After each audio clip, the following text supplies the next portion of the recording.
মাজত মাত্ৰ কেইটামান বাকী আৰু কেইটামান দিন বাকী থকা সময়ছোৱাতে ৰাজ্যৰ বিভিন্ন প্ৰান্তৰ মিচিং ঔদ্যোগিক অঞ্চলত যিদৰে ব্যাপক প্ৰস্তুতি চলাইছে আলি আলিয়াঙৰ বাবে তাৰ সমান্তৰালভাৱে লখিমপুৰ জিলাৰ গুৱাহাটীতো ব্যাপক প্ৰস্তুতি চলোৱা দেখা গৈছে। লখিমপুৰ জিলাৰ গুৱাহাটীত 24 সংখ্যক কেন্দ্ৰীয় আলি আলিয়াং উদযাপন কৰিব। এই মুহূৰ্তত মই গুৱাহাটীত উপস্থিত আছোঁ। লখিমপুৰ জিলাৰ গুৱাহাটীৰ সামগ্ৰিক পৰিৱেশ দেখুৱাবলৈ যত্ন কৰিম। আচলতে এনেদৰে গুমৰাং নৃত্যৰ বাবে পুৰা হাপৰাত ব্যস্ত পৰিছে। মই সামগ্ৰিক পৰিৱেশ দেখুৱাইছোঁ আৰু তাৰ সমান্তৰালভাৱে মই ইয়াৰে যিসকল বিষয়ববীয়া আছে ইয়াৰ যিসকল উদযাপনৰ বিষয়ববীয়া আছে আমাৰ ইয়াত পূৰ্ণ প্ৰস্তুতি আছে। গুণাচকী তামৰাম টাইমৰ লক্ষাত আমি এবাৰ 24 সংখ্যক কেন্দ্ৰীয় আমি উদযাপন কৰিব বিচাৰিছোঁ।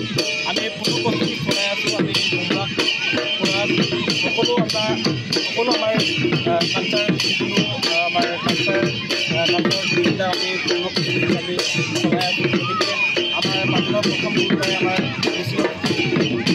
আলি আলিয়াং আমি উদযাপন কৰিব বিচাৰিছোঁ। গানত সকলোৱে অংশগ্ৰহণ কৰিবলৈ আমি নিমন্ত্ৰণ জনাইছোঁ। আমাৰ প্ৰত্যেকে এই গানখন অলপ মানতে আমি চলাই আছোঁ।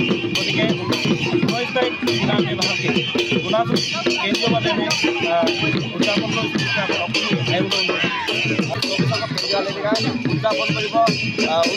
ফেব্ৰুৱাৰী তাৰিখে আৰু এই ৰাজ্যৰ বিভিন্ন প্ৰান্তৰ লগতে লখিমপুৰ জিলাৰ গুৱাহাটী যিহেতু আলি আলিয়াঙৰ বাবে ব্যাপক প্ৰস্তুতি চলাইছে। মই সামগ্ৰিক পৰিৱেশ দেখাবলৈ সামগ্ৰিক পৰিৱেশ এয়া লখিমপুৰ জিলাৰ গুৱাহাটী পৰিৱেশ। আচলতে এনেদৰেই এবাৰ লখিমপুৰ জিলাৰ গুৱাহাটীত কেন্দ্ৰীয়ভাৱে যিহেতু আলি আলিয়াং উদযাপন কৰিব আৰু ৰাজ্যৰ বিভিন্ন প্ৰান্তৰ সমান্তৰালভাৱে যিহেতু মিচিং ঔদ্যোগিক অঞ্চলত যিহেতু উদযাপন যিসকল মিচিং ঔদ্যোগিক অঞ্চলত যিহেতু আলি আলিয়াঙৰ বাবে ব্যাপক প্ৰস্তুতি চলাইছে আৰু তাৰ সমান্তৰালভাৱে লখিমপুৰ জিলাৰ গুৱাহাটীতো আলি আলিয়াঙৰ বাবে ব্যাপক প্ৰস্তুতি চলোৱা দেখা গৈছে। মই সামগ্ৰিক পৰিৱেশ দেখুৱাইছোঁ আৰু সামগ্ৰিক পৰিৱেশ দেখুৱাইছোঁ এয়া লখিমপুৰ জিলাৰ গুৱাহাটী পৰিৱেশ আৰু এনেদৰে ব্যাপক প্ৰস্তুতি চলাইছে।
যিকোনো খবৰৰ বাবে যোগাযোগ কৰক 7099017330 লগতে 7099017110 নম্বৰত।